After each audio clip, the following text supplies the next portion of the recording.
Este é o seu programa Pare e Pense. Pare e pense. Pare e pense. Pare e pense. Pare e pense. Pare e pense. Pare e pense. Pare e Pare e pense. Pare e pense. Pare e pense.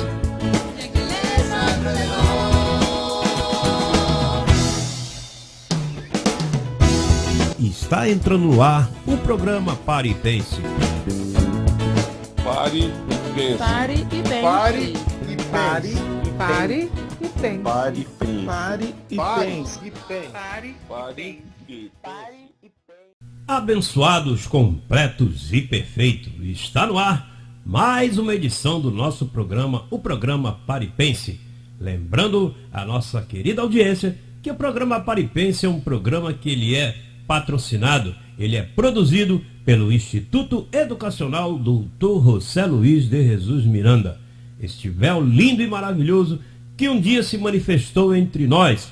O próprio Deus tomou essa mente e durante 40 anos esteve educando, edificando a sua amada, consolando a sua igreja com as 14 epístolas do apóstolo Paulo, o evangelho da incircuncisão, evangelho esse dado aos gentios. E estamos aqui mais uma vez para apresentar para vocês um novo tema que com certeza levará a sua vida a outra etapa de glória. O título do tema que temos aqui hoje chama-se As Consequências do Medo. De imediato aí, solicito a você, com muito amor, com muito carinho, pegue uma Bíblia, pegue um papel, uma caneta, para anotar as evidências bíblicas que traremos no decorrer desse tema maravilhoso que, como já disse aqui, tem por título As Consequências do Medo. Se você tem medo, isso vai afetar várias áreas da tua vida. O medo traz timidez, suspeita, tranca a tua personalidade, te envelhece, manifesta doenças, traz ciúmes, entre outras coisas. A religião é uma das ferramentas que mais produz medo no ser humano. O estudo a seguir tem a finalidade de tirar você do medo. Mas vamos começar aqui explicando aonde começa o medo. Paulo, através do evangelho escrito à igreja de Roma, chama-nos a atenção sobre um comportamento que estava afetando muitos ali naquela localidade. Vamos então, de imediato, à carta de Romanos, carta do apóstolo Paulo aos Romanos. De Romanos não, porque Romanos não escreveu nada, mas sim Paulo é que escreveu para essa igreja. Carta do apóstolo Paulo aos Romanos, capítulo 8, verso 15. Vamos ver aí a primeira evidência que iremos trazer desse belíssimo estudo. Diz assim: pois não recebeste o espírito de escravidão para estar outra vez em temor. Alô, preste atenção nessa expressão aí. Para estar outra vez em temor. Senão que recebesse o espírito de adoção, pelo qual clamamos Abba Pai. Romanos capítulo 8, verso 15. Quando o apóstolo cita nesse verso a palavra espírito, note aí que a palavra espírito está escrito com letra minúscula.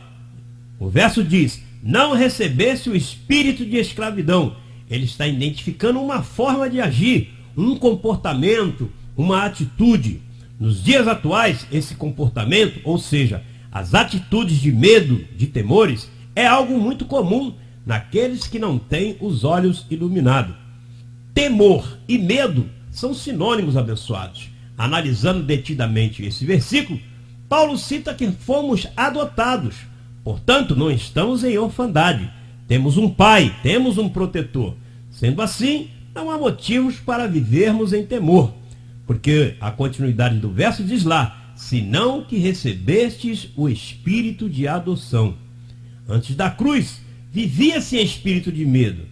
Isso era gerado pela lei de Moisés, pois aquele pacto era um pacto de condenação e morte.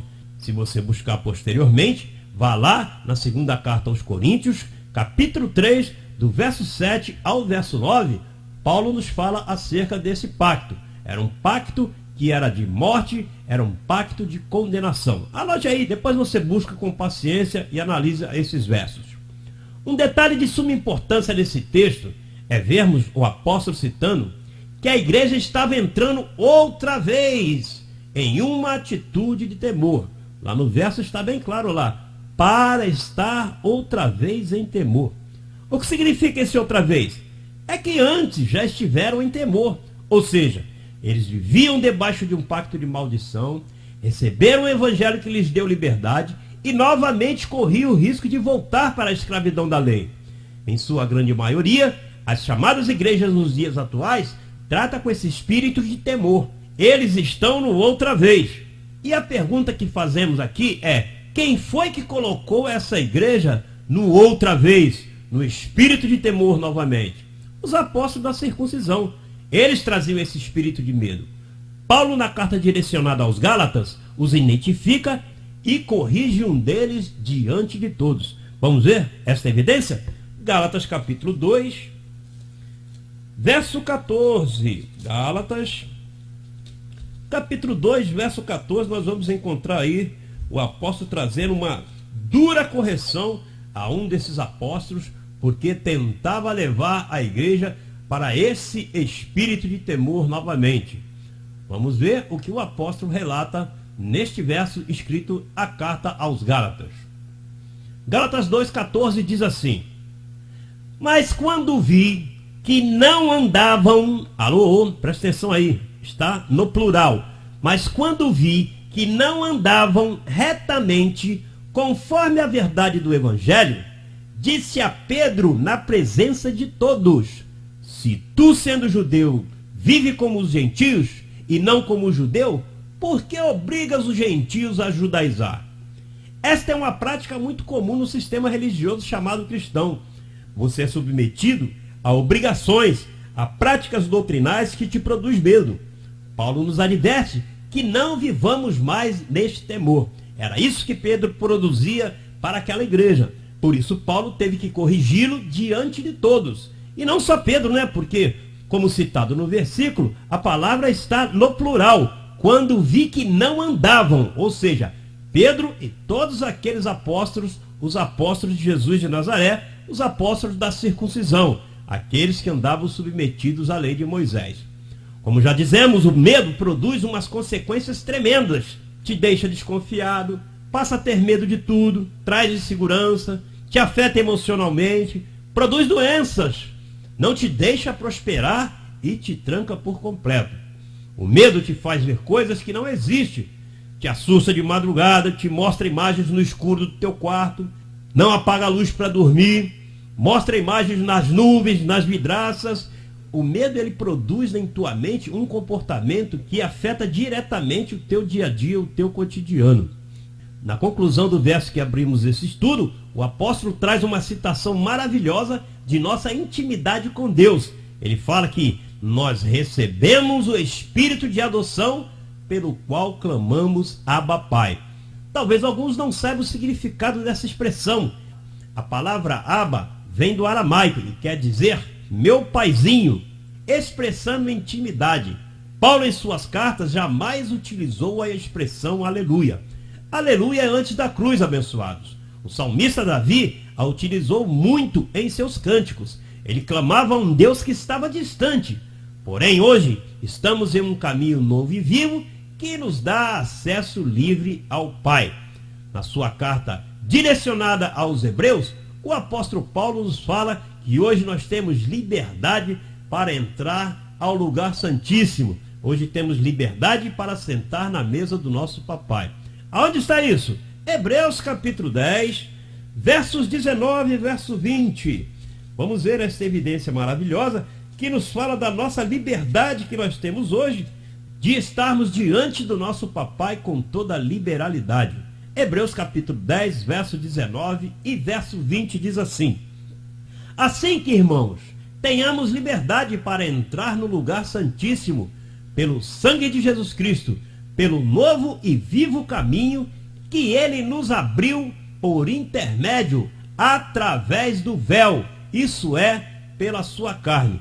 Jesus de Nazaré, ao morrer na cruz do Calvário, ao derramar o seu sangue, ele nos dá essa liberdade de irmos diante do nosso papai e estarmos sentados em sua mesa. Enfim, você é um herdeiro. Quando você ouve alguém dizer aleluia, é porque esse ainda está em medo, abençoado. Abba Pai é para os que estão depois da cruz. A proibição, ela gera temor, ela gera medo. A lei sempre colocava o homem em débito com Deus. Porém, o apóstolo identifica que essa dívida já foi paga. E ela foi paga com o sangue derramado na cruz do Calvário. Lá na sua carta aos Colossenses, capítulo 2, vamos ver esse versículo maravilhoso. Paulo nos fala que esse débito já foi consumado. Esse débito já foi pago. Não há dívida nenhuma que você tenha para com Deus. Colossenses capítulo 2, verso 14. Vejamos aí o que o apóstolo Paulo relata. Havendo riscado a cédula que era contra nós nas suas ordenanças, a qual de alguma maneira nos era contrária, atirou do meio de nós, cravando-a na cruz. Aqui o apóstolo Paulo está se referindo à lei de Moisés. Era um escrito de dívida que era contra nós nas suas ordenanças, os 613 mandamentos, a qual nenhum homem foi capaz de cumpri-los. Em sua carta aos Colossenses, também no capítulo 2, no verso 16, ele diz da seguinte forma: portanto, ninguém vos julgue pelo comer, ou pelo beber, ou por causa dos dias de festa, ou da lua nova, ou dos sábados. Conhece aí alguma denominação que obriga aos seus membros guardarem o sábado? Isso é coisa da lei. Dirigindo-se aos Gálatas, o apóstolo é claro e incisivo. Foi para a liberdade que Cristo nos libertou. Isso está descrito em Gálatas capítulo 5, logo no primeiro verso dessa carta maravilhosa. Gálatas capítulo 5, verso 1. Vejamos aí como o apóstolo Paulo retrata a nossa liberdade para com Deus. Gálatas 5:1 diz assim: estais, pois, firmes na liberdade que Cristo nos libertou, e não torneis a colocar-vos debaixo de um jugo de servidão. Veja aí que o apóstolo Paulo está falando uma igreja que viveu debaixo do temor, a exemplo da igreja aos Coríntios, e corria o risco de voltar à escravidão. Aqui ele deixa muito bem claro: e não torneis a colocar-vos debaixo de um jugo de servidão. Não volte outra vez a viver em servidão. Dando continuidade em sua carta aos Colossenses, Paulo escreve com riquezas de detalhes que não devemos mais estar submetidos a doutrinas de homens, os quais utilizam a lei para nos ter atemorizados. Voltemos então para a carta aos Colossenses, capítulo 2, e vamos ler a partir do verso 20. Vamos ler até o verso 23. Veja aí o que diz: se, pois, estáis mortos com Cristo quanto aos rudimentos do mundo, por que vos carregam ainda de ordenanças, como se vivesses no mundo? Tais como: não toques, não proves, não manuseis, as quais coisas todas perecem pelo uso, segundo os preceitos e doutrinas de homens, as quais têm, na verdade, alguma aparência de sabedoria, em devoção voluntária, alô, Papai Deus não te pede isso, humildade e em disciplina do corpo, mas não são de valor algum, senão para a satisfação da carne.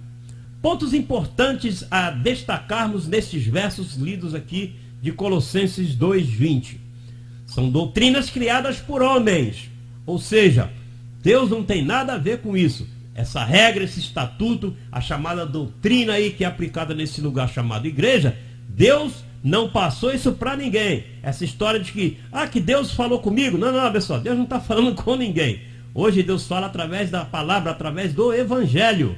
Então, essas regras que são criadas nesses lugares chamados igrejas, são doutrinas inventadas por homens. Segundo ponto, tem aparência de sabedoria, ou seja, tem sempre aí um homem com a sua homilética, com a sua hermenêutica, com a sua teologia, querendo dirigir a igreja de Papai Deus com estatutos criados por homens. Terceiro ponto, é um culto voluntário. Deus não te pede estes sacrifícios. Jejum, vigília, submonte, campanha, corrente. Aliás, corrente abençoada serve para quê, hein? Corrente só serve para te aprisionar. Isso é invenção dos homens. E finalizando o quarto ponto destacado nesse verso, Paulo deixa muito bem claro: não serve para nada, não tem valor algum quanto aos apetites da carne. Qual é a conclusão que chegamos aqui, abençoados? é que quem está livre não tem medo. Quem está livre sabe que tudo está predestinado e controlado desde antes da fundação do mundo. Quem está livre descansa, permanece e vive em repouso. E é desta forma que encerramos mais este precioso estudo, declarando que você é um abençoado com toda sorte de bênçãos espirituais. Recebemos aí que você saia do temor, que você saia do medo, porque o pecado já foi tirado, o diabo já foi destruído, a lei já foi paga e não há motivo mais para você viver em temor. Que a tua vida entre uma nova etapa de glória e você passe a viver os melhores dias da sua vida. Um forte abraço.